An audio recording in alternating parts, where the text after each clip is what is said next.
All right, we're going to watch Emmy above water here. Watch her at half speed as she starts her stroke. First thing I noticed is that her head is not moving at all. We like that a lot. But again, you can kind of see, and like I said earlier, you kind of see how her chin, is really close to her chest here.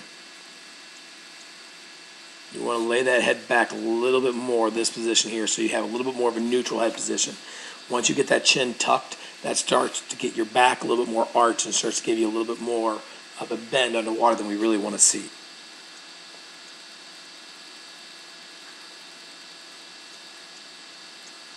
Good pinky exit right there. But again, you can kind of see how low that hand is and how low that shoulder is. So if you get this hand closer to this position here, that shoulder is going to be up a lot higher, and that will let that pull be a lot stronger at the end. All right, so let's make sure we're really exiting that water a little bit quicker in order to make sure we have a better pull at the very beginning, much better catch.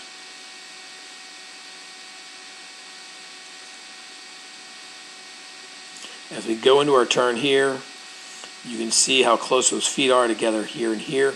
Remember, we want your feet about shoulder width apart. We don't want them quite so close together. All right, I'm sorry, not shoulder. You want them about hip width apart. Okay, so that when you hit that wall, you got a lot more power coming off that turn.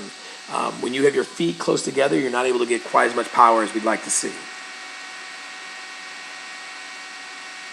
And again, you can even see right here, your hands are here and here. So how wide those hands are as you're coming off those walls. Like we said earlier, and you saw it better underwater, make sure those hands get together a little bit quicker. All right, so here's where the flags are, and here's where you started your first stroke. And we want you way past those flags, about 2 body lengths past the flags. So you're doing 2 dolphin kicks instead of the 6. You're coming up and you can kind of see how your chin is tucked to your chest, and that would cause the curvature underneath your body there earlier. Make sure we work on dolphin kicking. Make sure we work on extending off the walls. All right, now, the other thing is right here, your head is breaking the surface, and you've yet to start your breakout. You can see you're still in your streamline and your streamline. You want to make sure that your head, let's go back a little bit now. We know that this is not where you want to be because you're barely off the wall. But this is about how the depth you want to be when you start that breakout. So really, if you're going to go just that far, you need to start the breakout almost immediately in order to get into your stroke. Okay? And you can see, look at this right hand.